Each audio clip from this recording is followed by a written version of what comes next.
दुखीन नाम के एक गांव में राजू नाम का एक गरीब किसान अपनी माँ के साथ रहता था। राजू के मुंह पर दानों के दाग थे, उसका रंग भी काला था। सब लोग उससे नफरत करते थे, कोई भी उसे अपना दोस्त नहीं बनाता था। सब लोग उसे जरा जरा सी बात पर बेइज्जत भी करते थे और उसे मारते भी थे। राजू का एक ही बैल था, वो आज गुम हो गया था। वो अपने बैल को ढूंढ रहा था। मुझे अर्जुन और उनके दोस्तों ने बहुत तंग किया है। मेरी जब भी पानी देने की बारी आती है तभी वे लोग मुझे खेतों में पानी नहीं देने देते। इस तरह से तो मेरी फसल भी अच्छी नहीं होगी, और अगर फसल अच्छी ना हुई तो मेरे पास पैसे कहां से आएंगे? माँ का इलाज कैसे करवाऊंगा? और ये बैल पता नहीं कहाँ गुम हो गया। मुझे लगता है ये अर्जुन का ही काम है। राजू चलते चलते जंगल में पहुंच चुका था। अब शाम हो चुकी थी, हर तरफ अंधेरा था। अरे अब तो अंधेरा फैल रहा है, मुझे जंगल नहीं जाना चाहिए। अब मगर करूं तो क्या करूं? अगर जंगल में नहीं जाऊंगा तो अपने बैल को कैसे ढूंढूंगा? अगर वो ज्यादा दूर चला गया तो फिर उसे शायद कभी हासिल न कर सकूं। जो भी आदमी इस बैल को पकड़ेगा वो उस पर कब्जा कर लेगा।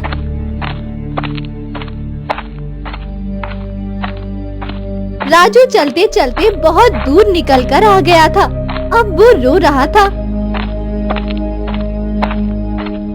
अरे राम, मुझे किस दोष की इतनी बड़ी सजा दे रहे हो? मैंने तो आज तक कभी किसी का कोई नुकसान नहीं किया। तेरे बंदों ने मुझे तंग किया हुआ है। मुझे लगता है कि मेरे बैल को घुमाने में अर्जुन का हाथ है। ए दुखी इंसान, इधर आ। तुम मुझे हालात के सताए हुए लग रहे हो, बहुत मजबूर नजर आ रहे हो। इधर मेरे पास आ, बताओ कौन हो तुम? क्या हुआ है तुम्हें? इतनी चिंतित क्यों लग रहे हो? राजू ने जब पीछे मुड़कर देखा तो वहाँ पर एक बूढ़ी औरत बैठी हुई थी जो राजू को अपने पास बुला रही थी। राजू ने सारी बात उसे बताई।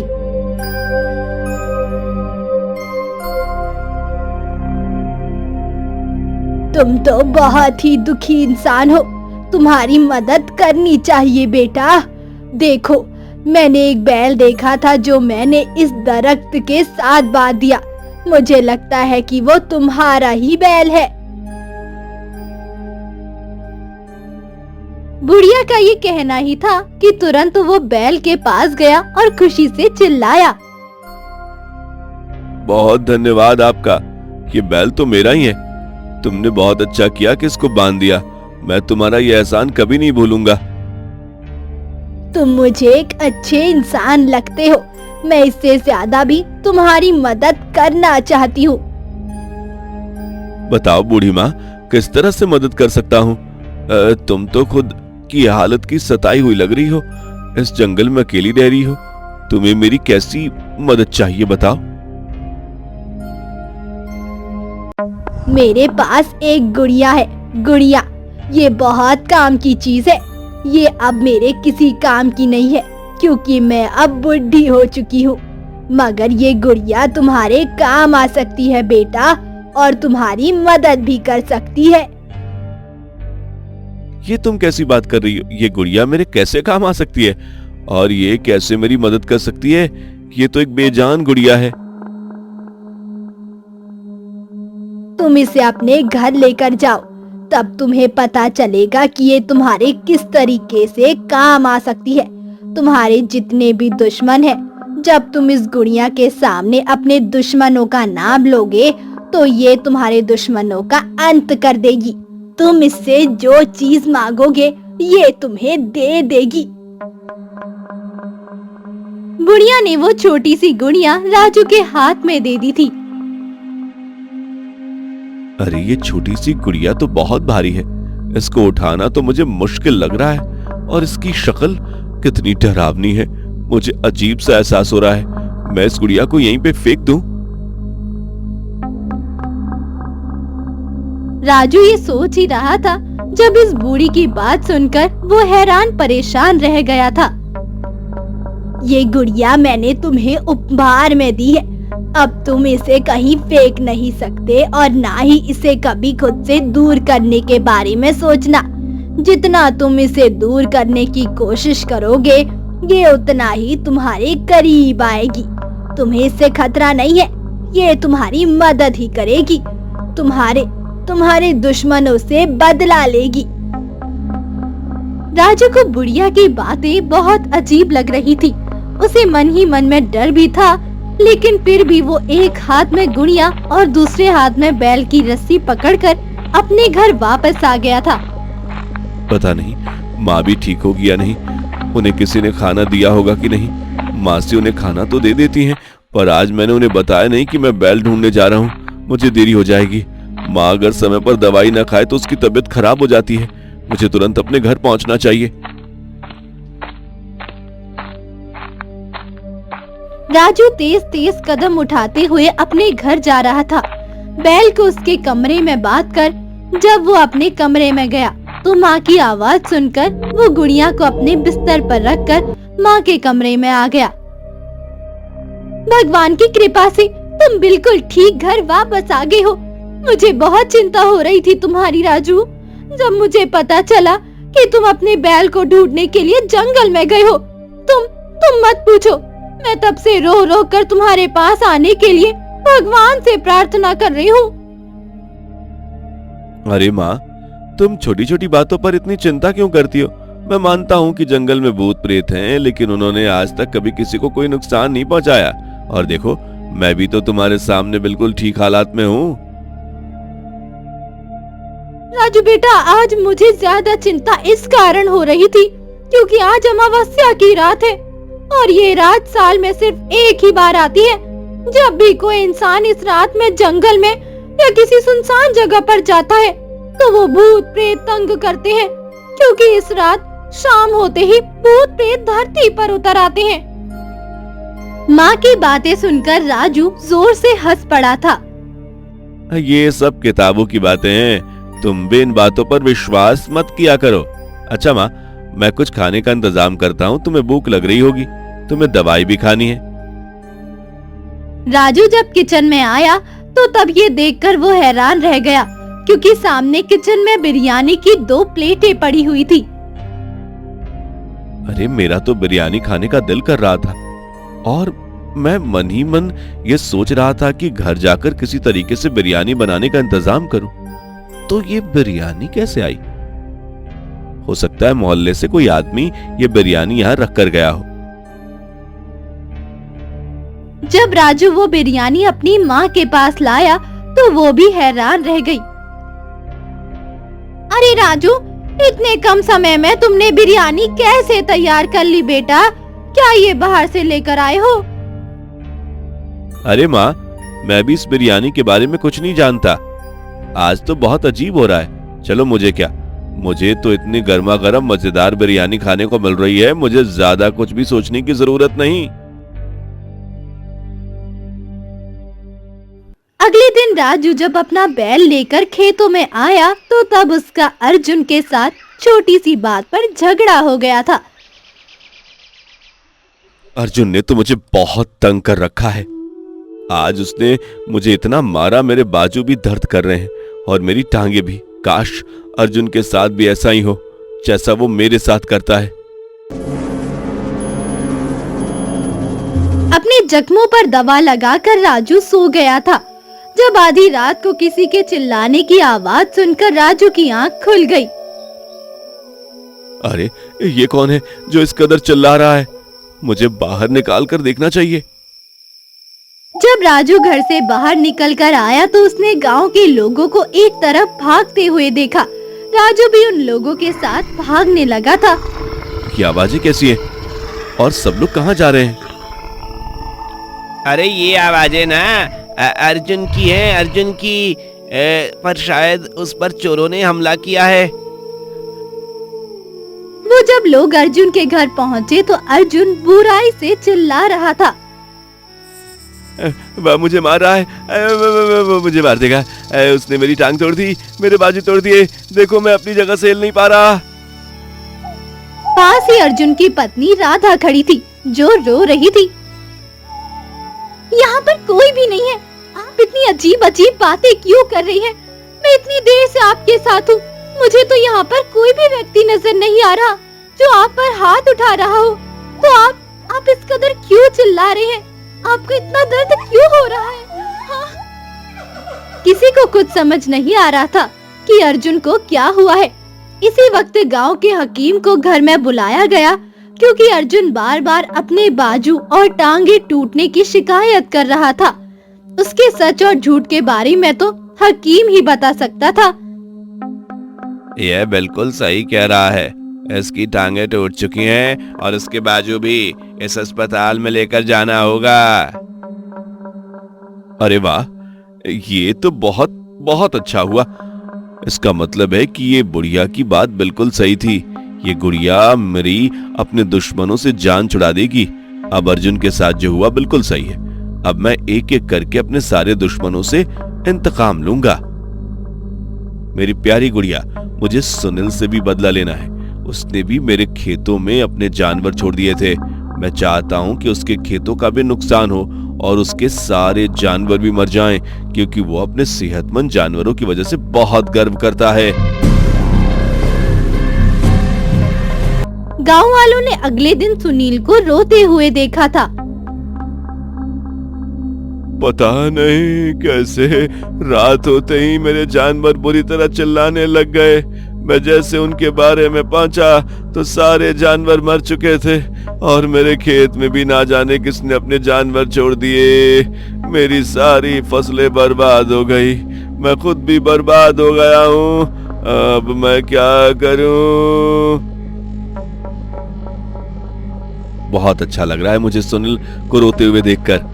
गुड़िया ने तो मेरी बहुत मदद की। ये बहुत काम की है।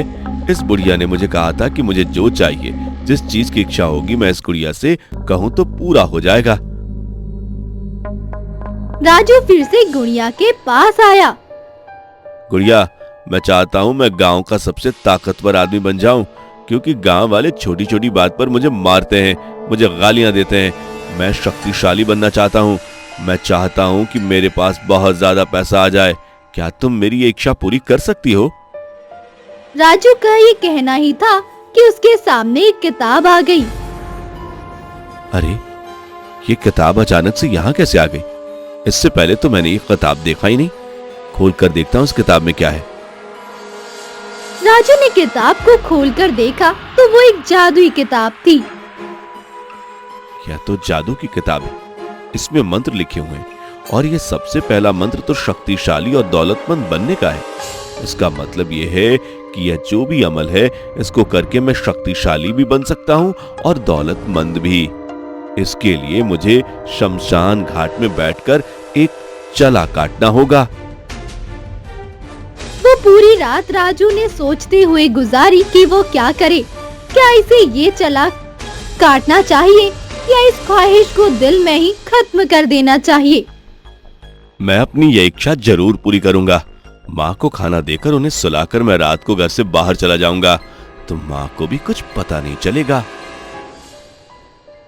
इस चला में जितनी भी चीजें इस्तेमाल होनी थी, वो सारी राजू ने शहर में जाकर ले आया था। अब उसने वो सब चीजें अपने कमरे में छुपा दी और फिर रात होते ही वो शमशान घाट की तरफ चल पड़ा था। यह अमल तो सिर्फ 3 दिन का है। 3 दिन के बाद मैं शक्तिशाली बन जाऊंगा। गांव में सबसे ज्यादा पैसे मेरे पास होंगे। फिर जब गांव के लोग मुझसे डरेंगे, मेरा हुक्म मानेंगे, तो मुझे बहुत मजा आएगा। इस तरह से मैं अपने सारे दुश्मनों को मजा चखाऊंगा। शमशान घाट में आकर राजू ने एक जगह पर घेरा बना लिया था और फिर उस घेरे में बैठकर चला काटने लगा था। अरे, ये इतनी सर्द हवाएं चल रही हैं और ये रोने की आवाज कैसी है? इस किताब में तो ये लिखा था कि अमल करते हुए मुझे आत्माएं और भूत प्रेत रोकेंगे। शायद ये सब इसलिए हो रहा है ताकि मैं यहाँ चला छोड़ दूं, मगर मैं तो इस अमल के बीच में नहीं छोड़ सकता। मुझे शक्तिशाली बनना होगा। इतना कहकर राजू फिर से अपना अमल करने लगा था, जब उसे दूर से एक साधु बाबा अपनी तरफ आते दिखाई देते हैं। अरे, ये साधु बाबा कौन है? लगता है ये कोई भूत हैं जो मुझे इस अमल से रोकना चाहते हैं। ऐ भूत, मैं तुम्हारी बातों में नहीं आने वाला। अब राजू आंखें बंद करके अपना अमल पढ़ने लगा था। इतने में वो साधु उसके पास आ खड़े हो गए थे। ए मूर्ख, ये उल्टा चाल पढ़ना बंद कर दे। ये तुम जो कर रहे हो ये गलत है। इससे इस सारे संसार को बहुत ज्यादा नुकसान पहुंचने वाला है। ये सब करके तुम खुद भी जीवित नहीं रहोगे, बल्कि सबसे पहले तुम्हारी अपनी मृत्यु होगी। ये आवाज सुनकर राजू ने अपनी आंखें खोल दी थी। अरे मैं जानता हूँ तुम कोई भूत हो और तुम मुझे ये अमल पढ़ने के लिए इसलिए रोक रहे हो कि मैं कहीं शक्तिशाली ना बन जाऊं, मगर मैं तुम्हारी बातों में नहीं आने वाला। मैं तुम्हें बताता हूँ कि मैं भूत हूँ कि कौन हूँ। ये कहकर उन्होंने राजू को उस घेरे से पकड़कर बाहर खींच लिया। मूर्ख, अभी भी तुझे समझ नहीं आया कि मैं एक व्यक्ति हूँ, कोई भूत नहीं हूँ। अगर भूत होता तो इस घेरे में अंदर नहीं आ सकता था। राजू भी इस सब के कारण बहुत चिंतित हो गया था। उसे कुछ समझ नहीं आ रहा था कि ये सब क्या है। साधु बाबा, आप इतना गुस्सा क्यों हैं? मैंने क्या किया है? मैं एक अमल ही तो कर रहा हूँ। अगर मैं शक्तिशाली बन जाऊं तो इसमें किसी का क्या नुकसान है? अरे तुम्हारे ये नापाक अमल करने से संसार को बहुत ज्यादा नुकसान पहुंचने वाला है। तुम्हारा ये अमल पढ़ते ही वो शैतान हमेशा के लिए जीवित हो जाएगा। इस सारी धरती पर वही राज करेगा, लोगों को अपना गुलाम बना लेगा। ये सारी बातें सुनकर राजू तो हैरान रह गया था। आप किसके बारे में बात कर रहे हैं? कौन है वो जो जीवित हो जाएगा और लोगों को अपना गुलाम बनाएगा?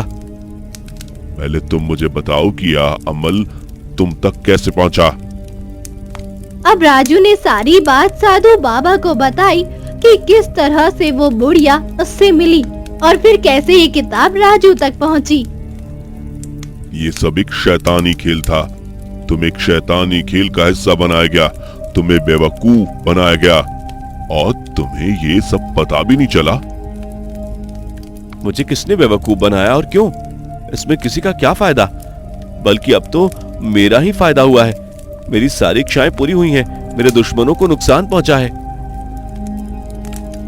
तुम समझे कि तुम्हारी इच्छा पूरी हो रही है, ऐसा नहीं था, बल्कि तुम्हें इस अमल के जरिए वश में किया जा रहा था।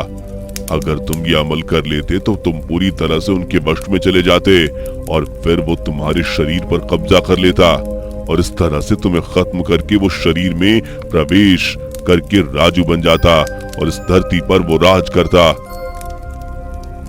आप क्या कहना चाहते हैं? मुझे आपकी कोई भी बात समझ में नहीं आ रही है। आप मुझे खुलकर बताएं, आपकी इन सारी बातों का क्या मकसद है? मैं आपकी बातें सुनकर उलझा हूं। उस दिन जब तुम जंगल गए थे, जो वो बुढ़िया तुम्हें मिली थी वो एक आत्मा थी, एक जादूगर की आत्मा। इतना तो तुम्हें ही पता होगा कि अमावस्या की रात में भूत प्रेत और आजमाइशें जीवित हो जाती हैं, और वह भी एक जादूगर की आत्मा थी। उसने तुम्हें अपने मकसद के लिए इस्तेमाल किया। वह गुड़िया दरअसल उसी जादूगर के जादू का एक हिस्सा है, और जब भी तुम उस गुड़िया की मदद से लोगों को नुकसान पहुंचाते थे तो उस जादूगर का जादू पहले से ज्यादा शक्ति ले लेता था। अब अगर तुम ये अमल कर लेते हो फिर हर चीज का विनाश हो जाता। ये तो भगवान की कृपा कि मैं समय पर पहुंच गया हूँ, पता नहीं वरना ना जाने क्या अनर्थ हो जाता। मैं अपने किए पर बहुत शर्मिंदा हूँ। अब मुझे बताएं, मुझे क्या करना होगा? तुम वो गुड़िया लेकर आओ और फिर इस गुड़िया के सामने रखकर तुम्हें एक अमल करना होगा। याद रखना, इस गुड़िया को यहाँ पर लाना और इसका विनाश करना इतना आसान नहीं है, मगर तुम्हें ये काम करना ही होगा क्योंकि मुसीबत तुम्हारी ही लाई हुई है। जब राजू अपने घर आया और गुड़िया को लेकर वापस जाने लगा तो उसे अपने पीछे से खौफनाक आवाजें सुनाई देने लगी, और ये उसी बुढ़िया की आवाज थी। तुम इस गुड़िया को कहीं नहीं लेकर जा सकते, तुम इसका विनाश नहीं कर सकते।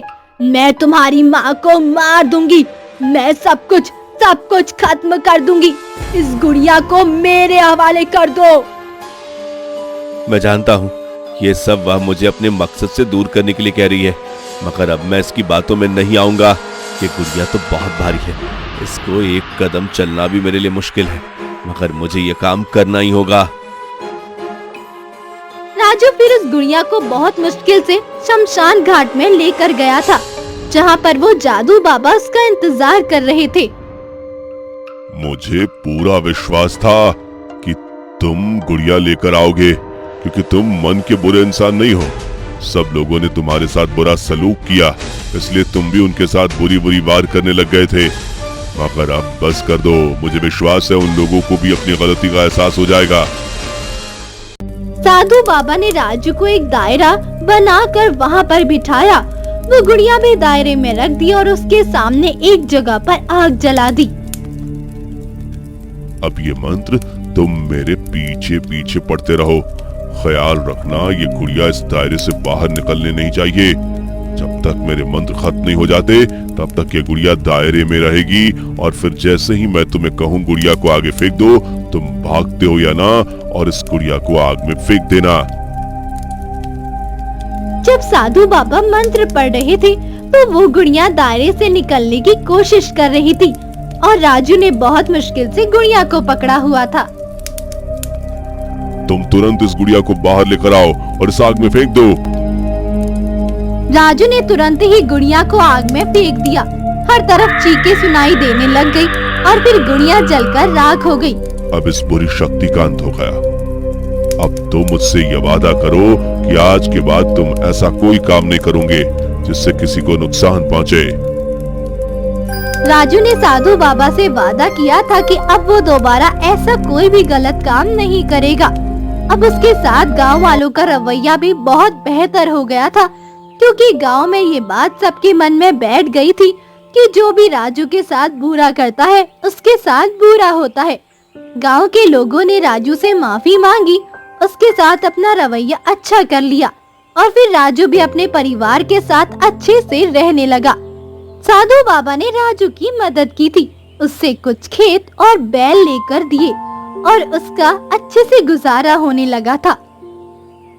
इस कहानी से हमें ये सबक मिलता है कि अपने फायदे के लिए किसी दूसरे का नुकसान नहीं करना चाहिए। अगर इंसान किसी दूसरे को नुकसान पहुंचाएगा तो वो खुद भी सुरक्षित नहीं रह सकता।